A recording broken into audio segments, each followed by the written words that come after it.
po, the Bello family. We are beyond blessed po na and grateful na winelcome niyo po kami sa inyong humble home. Maraming salamat po. And I hope sa aming pong simple presentation, sa aming simple kanta, is po mas paramdaman po ninyo yung diwa ng Pasko na namimiss natin sa Pilipinas. Po. So, umpisahan po namin ang aming music or presentation sa reading of Gospels. Magandang hapon po muli sa inyo, ma'am, sir. Atin po pasimulan sa pamamagitan ng pagbasa mula sa banal na Ebanghelyo ayon kay Lucas. Nang dumating ang takdang araw upang manganak si Elizabeth, siya ay nanganak ng isang lalaki. Nabalitaan ng kanyang mga kapitbahay at mga kamag-anak na ipinagkaloob ng Panginoon ang kanyang dakilang awa sa kanya at sila ay nakipagsaya sa kanya. Noong ikawalong araw, dumating sila upang tuliin ang bata at nais nilang tawagin siyang Zacarias na tulad ng kanyang ama. Ngunit sumagot ang kanyang ina, hindi, siya ay tatawagin Juan. Ngunit sinabi nila sa kanya, wala sa inyong mga kamag-anak ang may ganyang pangalan. Kaya't nag-isiyarat sila sa kanyang ama kung ano ang nais niyang ipangalan sa bata. Humingi siya ng tablet at sumulat, Juan ang kanyang pangalan, at namangha silang lahat. Pagdakay bumukas ang kanyang bibig, lumaya ang kanyang dila, at siya ay nagsalitang nagpupuri sa Diyos. Sumapanik ang takot sa lahat ng kanyang mga kapitbahay, at pinag-usapan ang mga bagay na ito sa buong kabundukan ng Judea. Lahat ng nakarinig ay pinagnilayan ito at sinabi, ano, kung gayon, ang pagiging bata na ito, sapagkat tunay na ang kamay ng Panginoon ay sumasa kanya. Ang mabuting balita ng Panginoon. Papuri sa iyo, Panginoon. Yun na po yun, mother. Kakain na po tayo. Hindi, alam ko. Pinapresent ko po ang sex bomb dancers ng Sex bombers. Ma'am, dance kami tayo para Ang leader ng sex para pasinto na. Hindi alam. Ano lang muna tayo sa smooth lang muna.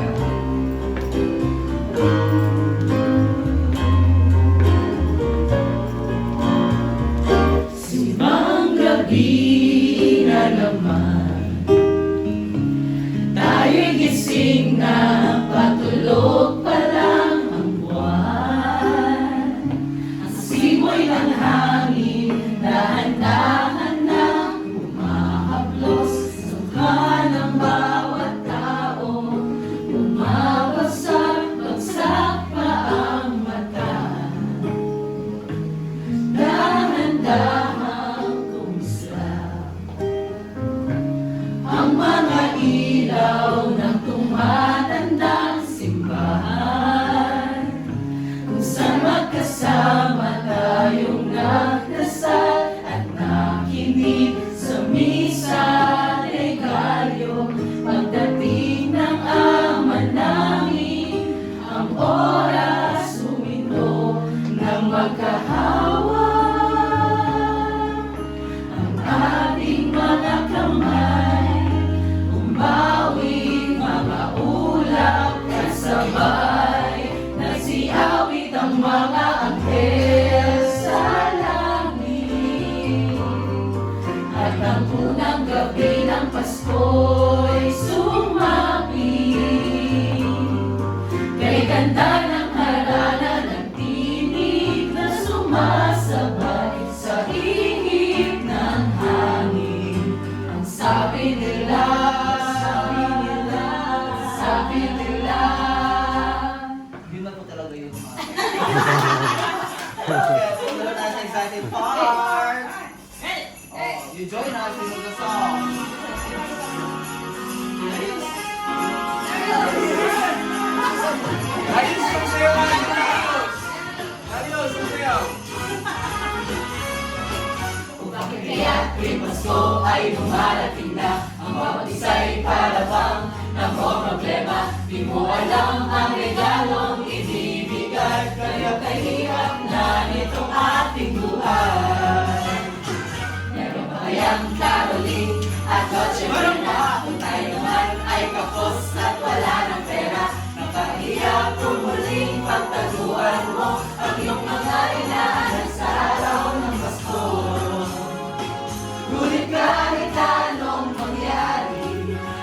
pag-ibig sana'y maghari.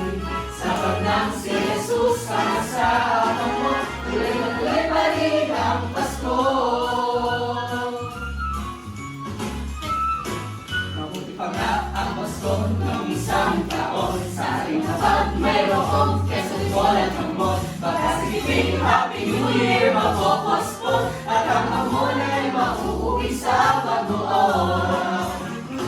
Ngunit kahit anong mangyari, ang pag-ibig sana'y maghari. Sapat nang si Jesus ang kasama mo, tuloy na tuloy pa rin ang Pasko.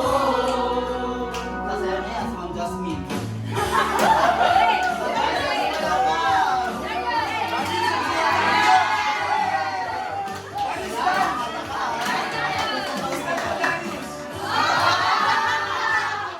Nadarama ko na ang lamig ng hangin. Naririnig ko pa maliit na tinig. Dahil na lang sa pinagsama-sama, tinawag ang muli.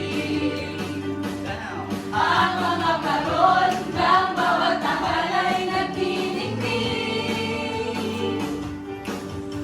Iba mukha ng saya, himig ng Pasko.